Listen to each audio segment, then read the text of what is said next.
Okay, adjusting volume again, and so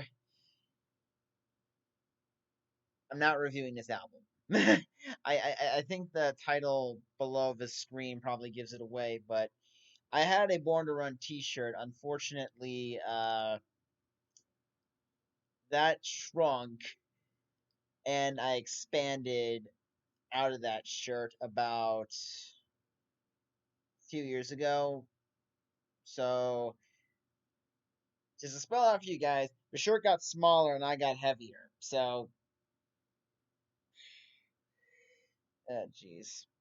That's the second gun to my head joke I've made in these review videos. Anyway, um, so Born to Run hit its 45th anniversary on Tuesday, and I wanted to wait until later in the week so I could get more concrete thoughts on it.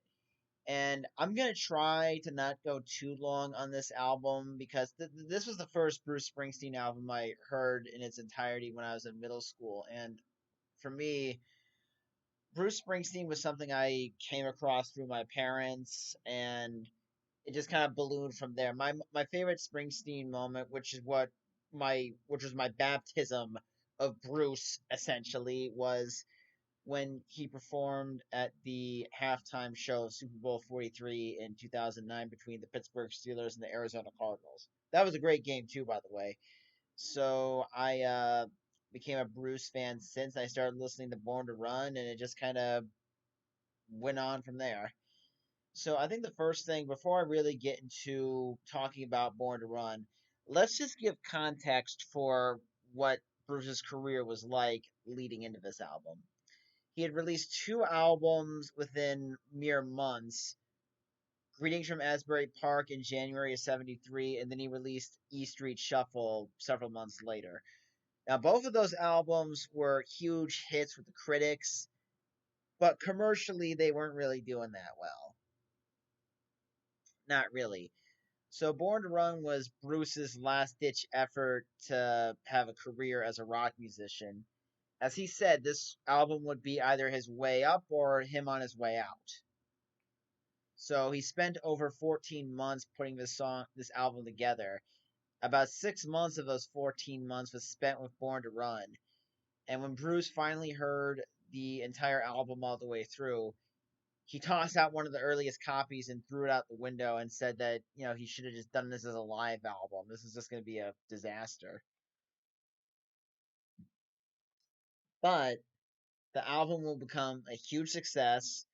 Bruce would have some of the songs chart in the top 100, not super high, but at least they charted. Um, and I believe the album also landed Bruce on the cover of Time and Newsweek magazine within the same week. And this was kind of the point where the legend of Bruce Springsteen really took center stage in many people's eyes. And Bruce said that when he was creating this album, he wanted to create the greatest rock and roll album you've ever heard in your life. And I think for an album that only has 8 songs on it, I think he accomplished that. Um, this is one of those albums where it just seems like every word, every riff, every drum beat, every sax solo was perfectly placed, perfectly paced, and perfectly blended together. I mean, the opening of the album starts with a harmonica solo, piano, and then it just takes you on an epic journey that ends on a an amazing climax with Jungle Land, which also has probably the best, most amazing, epic sax. So, okay, the sax solo in that song is great. I'm gonna try to be a fair critic and not be gushy over this. I'm gonna try. I'm not gonna guarantee it, but I'm at least gonna make an effort. So, that sax solo for Jungle Land, it was very beautifully crafted. Definitely one of Clarence's highest moments in his career. And it just kind of proves that Bruce not only was a great composer at putting these songs together, but he had a very creative, very strong team that understood how to put the music in a certain way that would best serve whatever song they were working on.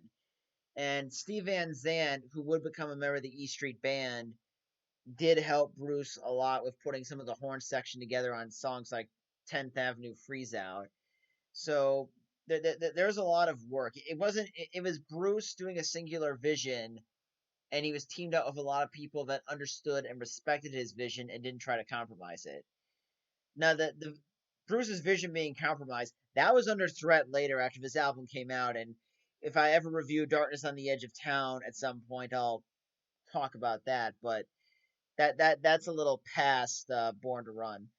So, and I really do think that aside from the great musicianship, usually when you hear an album, you might hear a few songs that are hits, but this one, I feel like the entire album is a highlight reel.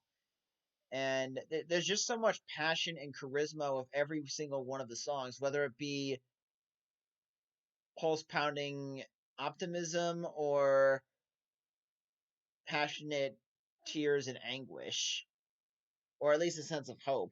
And that's one of the big things about this album is that no matter how sad some of the songs get, which is like 3 of the 8, it seems like there's an underlying sense of things could work out.